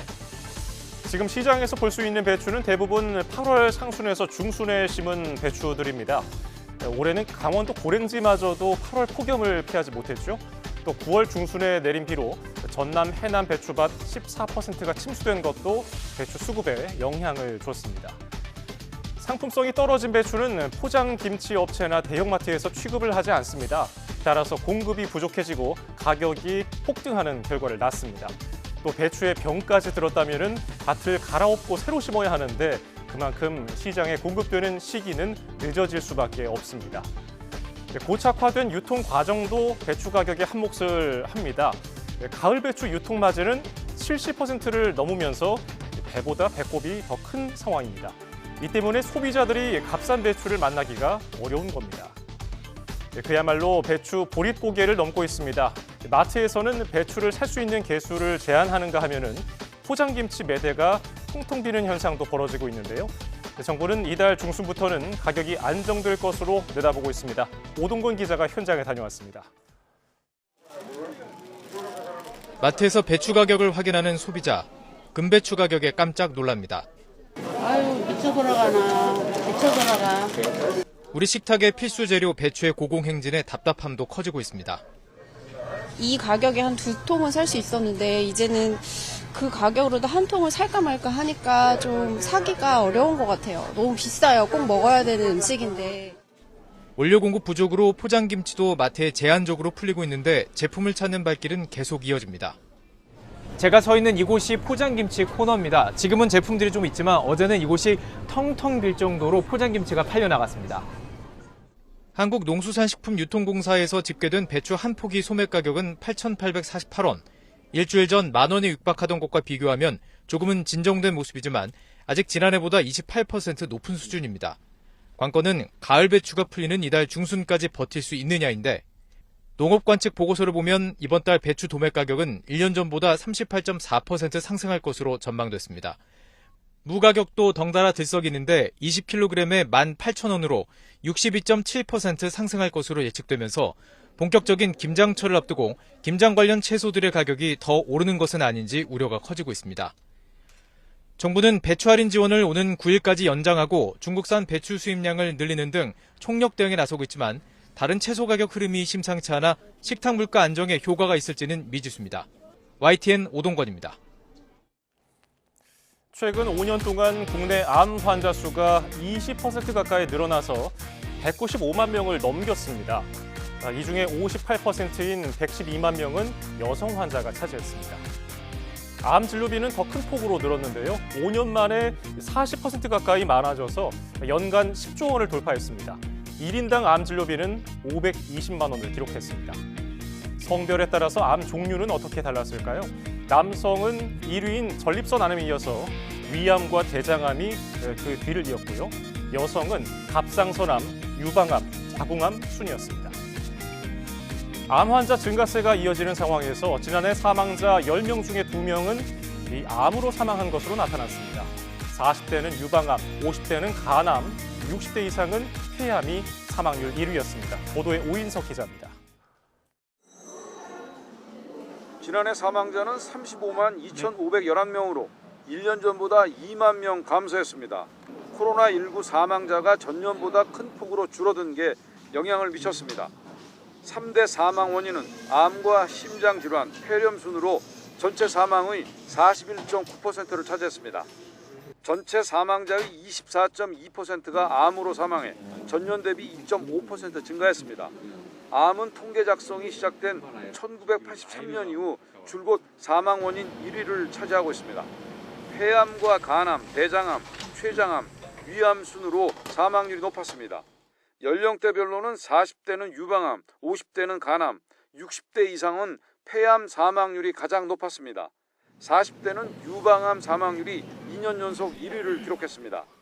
고의적 자해 사망률은 10만 명당 27.3명으로 8.5% 늘었는데 자살률이 올라간 것은 2년 만입니다. 60대와 50대, 10대 등에서 자살률이 높아졌습니다. 특히 60대 같은 경우는 이제 퇴직을 하고 나서의 어떤 이제 이런 부분들이 있다 보니까 상대적인 부분에서 이런 경제적인 요인들 이런 거에 영향을 좀 많이 받아서 자살이 좀 높게 나타난 것으로 볼 수 있을 것 같습니다. OECD 국가 간 연령 표준화 자살률과 비교하면 한국은 24.8명으로 OECD 평균 10.7명에 비해 가장 높은 수준입니다.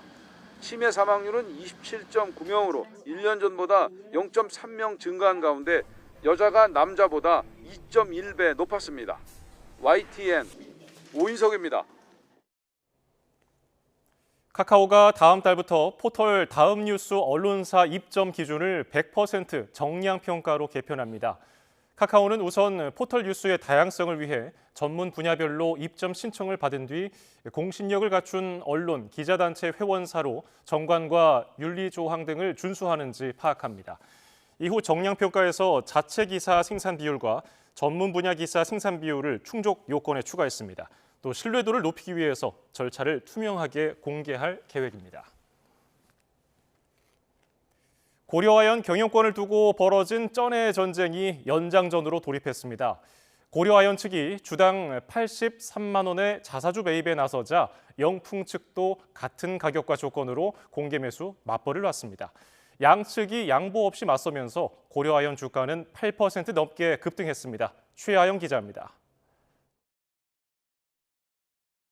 고려아연 경영권 확보에 나선 영풍과 MBK 파트너스가 공개 매수 마지막 날 또 한 번 승부수를 던졌습니다.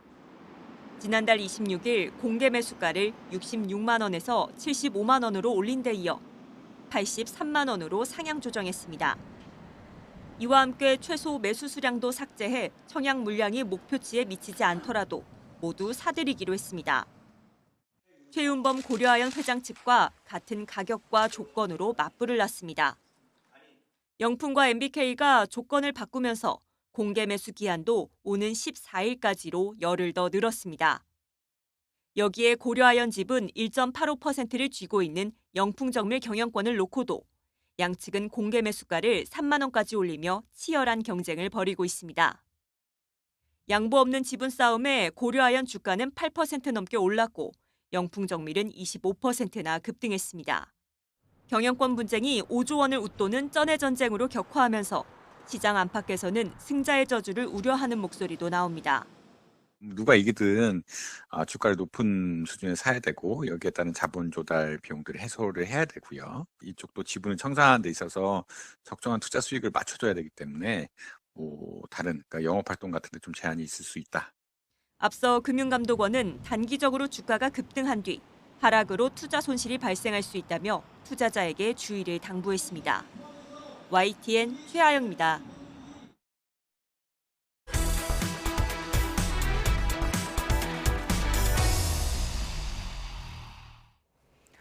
국회에선 쌍방울 대북송금 사건 수사검사의 탄핵 청문회를 둘러싼 여야 공방이 격해지고 있습니다.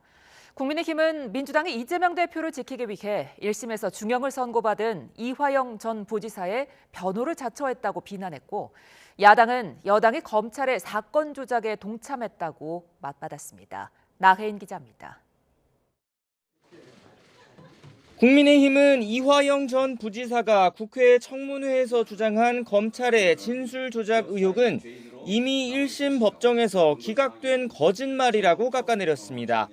같은 사건으로 기소된 이재명 대표 재판을 앞두고 민주당이 범죄자에게 허위 변론의 장을 깔아줬다고 맹비난했습니다.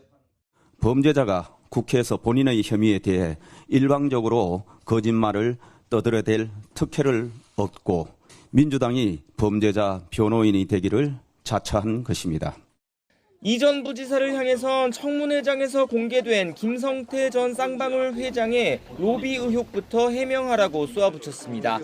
김성태 전 회장이 과거 이재명 대표 재판을 도왔고 불법 후원을 했다고 폭로할까 두려웠다고 말하지 않았느냐며 추가 수사가 필요하다고 주장했습니다. 민주사 쪽이 후원금을 냈고 또 특히 저희가 민주사 그 조직을 관리해서 전에 광장이라고 하는 거기에 들어간 비용을 저희가 냈다. 민주당은 국민의힘이 이 전 부지사를 거짓말쟁이로 만들기 위해 악의적으로 짜깁기한 녹취를 재생했다고 반발했습니다. 검찰이 강압 수사로 사건을 만들어냈다고 토로하는 육성은 쏙 빼고 왜곡했다며 검사 출신 여당 의원이 야당 탄압 수사를 거들고 있다고 성토했습니다. 해당 파일은 이화영 전 부지사 측 변호사가 재판 증거로 법원에 제출한 자료였습니다. 녹취 파일을 건넨 제보자 검찰 아닙니까? 자기 편은 봐주고 정적을 없애기 위해선 없는 죄도 뒤집어 씌우는 게 윤석열 정부 검찰이냐며 이 전 부지사 폭로부터 밝히라고 요구했습니다. 그런 노력과 정성의 10분의 1, 아니 100분의 1만 기울였어도 김건희 주가 조작 의혹 수사는 벌써 끝났을 것입니다. 민주당은 다음 주 시작될 법제사법위원회 국정감사에서도 이재명 대표가 받는 수사와 재판의 부당성을 계속 강조할 것으로 보입니다. 국민의힘 역시 재판 기록을 국회에서 공개하는 등 여론전에서 밀리지 않겠다는 입장이라 법정 밖 공방은 계속될 거로 보입니다. YTN 나인입니다. 이시바 시게루 일본 총리가 첫 국회 연설에서 상호 이익을 강조하며 한일 관계를 더욱 공고히 하겠다는 뜻을 밝혔습니다. 기시다 전 총리의 한일 관계 개선 노력을 이어가겠다는 의지를 밝힌 걸로 보입니다. 도쿄 김세호 특파원입니다. 취임 후 처음으로 국회 소신 표명 연설에 나선 이시바 시게루 총리. 러시아의 우크라이나 침공과 중동 정세 등을 언급하며 현재 상황에서는 한국과 일본의 긴밀한 협력이 서로의 이익을 위해 중요하다고 밝혔습니다. 그러면서 어려움이 있지만 내년 한일 국교 60주년을 앞두고 폭넓고 공고한 한일 관계를 만들겠다고 설명했습니다. 国交正常化60周年を迎えることも見据え、岸田総理がユン大統領との間で築かれた信頼関係を礎に、日韓両国の協力をさらに健康で幅広いものとしていきます。 다음 주 라오스에서 열리는 한아세안 정상회의를 계기로 윤 대통령과 한일 정상회담을 열고 구체적인 협력 방안을 논의할 것으로 보입니다. 온건파로 평가받는 이시바 총리가 재임 기간 우리나라와 큰 갈등을 빚을 가능성은 낮습니다. 다만 방위력 증강에 대한 의지가 강하고 독도 영유권이나 강제 동원 등에 대한 인식은 일본 정부의 기존 입장에서 벗어나지 않습니다. 자위대를 헌법에 명기하는 개헌을 주장해온 이시바 총리는 헌법 개정에 대한 의지도 거듭 밝혔습니다. 今後憲法審査会において与野党の枠を超え建設的な議論を行い国民的な議論を積極的に深めていただくことを期待します。 이시바 총리의 이런 입장은 자칫 한국을 비롯한 주변국의 불안과 갈등을 조장할 여지가 있습니다. 일본이 납치 문제 해결을 위해 도쿄 평양 간 연락사무소 설치를 검토하겠다고도 밝혔는데 납북 가족들은 반대하고 있는 것으로 알려졌습니다.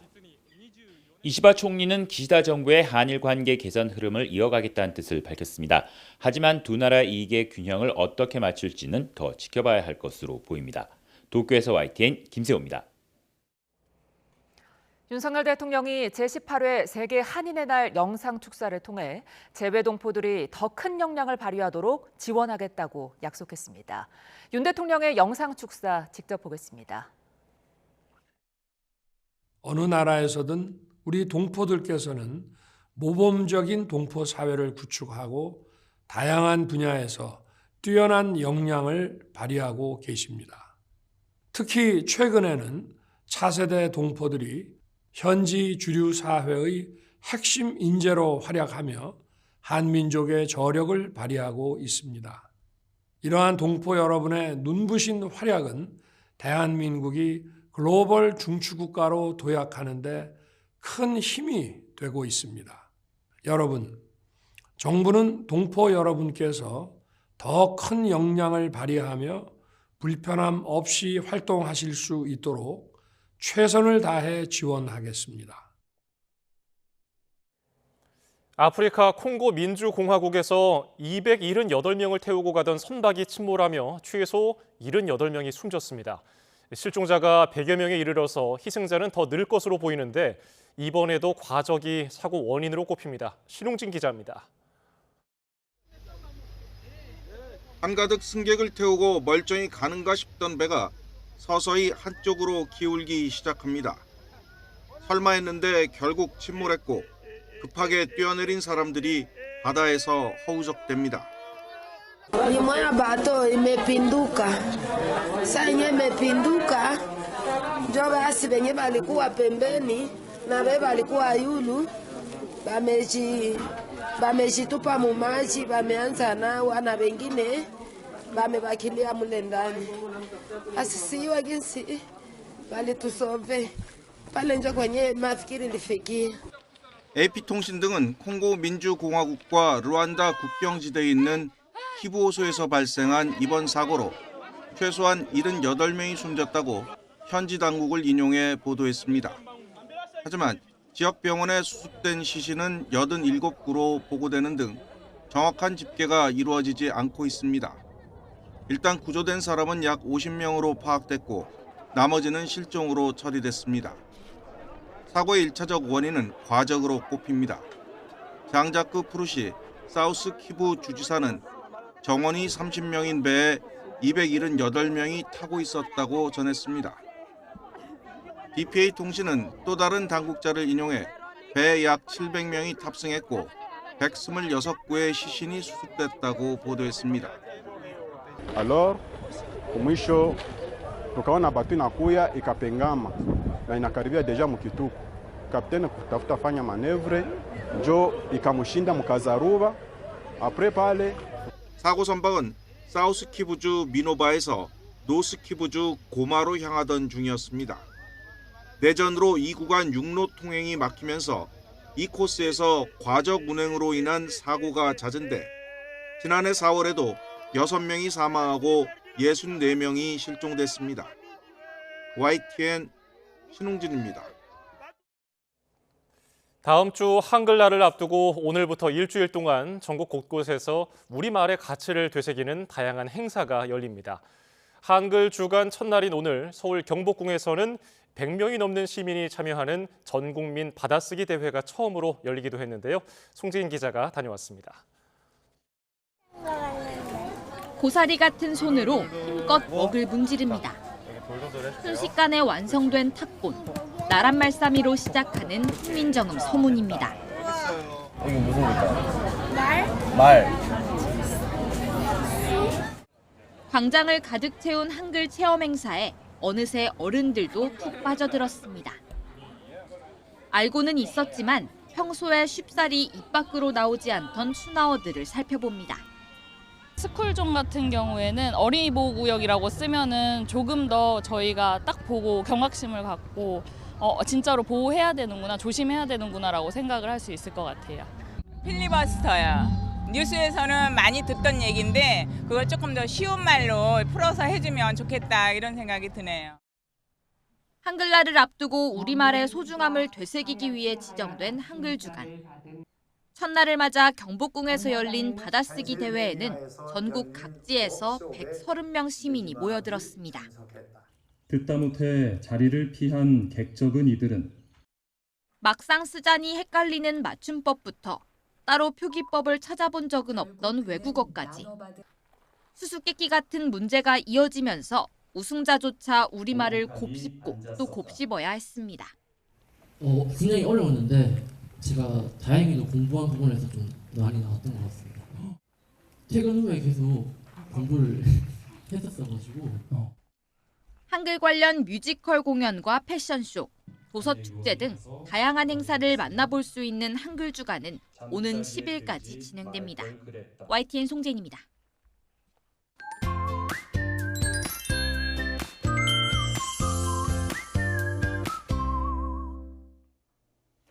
가을이 깊어가면서 단풍 소식이 들리고 있습니다. 네, 맞습니다. 오늘 설악산에서 첫 단풍이 시작됐는데요. 북한산 10월 18일, 또 내장산 10월 24일 등 앞으로 점차 다른 지역에서도 알록달록한 단풍을 볼 수 있겠습니다. 그리고 첫 단풍은 산 정상에서부터 20%가량 물들었을 때를 말하는데요. 보통 20일 뒤에 절정에 이른다고 하니까요. 가을 산행 계획하시는 분들은 참고하시기 바랍니다. 주말인 내일은 이른 단풍 구경 가셔도 좋겠습니다. 전국에 완연한 가을 날씨가 이어지면서 바깥 활동하기 좋겠는데요. 서울 낮 기온이 25도 등 곳곳에서 25도 안팎을 보이면서 따뜻하겠습니다. 다만 일교차가 10도 이상 크게 벌어집니다. 아침, 저녁으로는 공기가 제법 차가운 만큼 큰 일교차에 대비할 수 있는 따뜻한 겉옷 하나 챙겨주시기 바랍니다. 또 전국에 맑은 하늘이 펼쳐지겠는데요. 아침까지 강원과 충북, 또 영남 내륙에는 안개가 짙게 끼겠습니다. 동해안과 제주도 해안에서는 너울성 파도가 높게 일겠습니다. 교통안전과 해안가 안전사고에도 유의해 주시기 바랍니다. 휴일인 모레는 하늘이 점차 흐려지겠고 태풍이 남긴 수증기가 유입되면서 글피까지 남부와 제주도를 중심으로 비가 내릴 전망입니다. 지금까지 날씨 캔버스의 김수연, 고은재였습니다. 뉴스 플러스 마칩니다. 잠시 뒤 뉴스퀴어 저녁 8시 뉴스가 방송됩니다. 고맙습니다.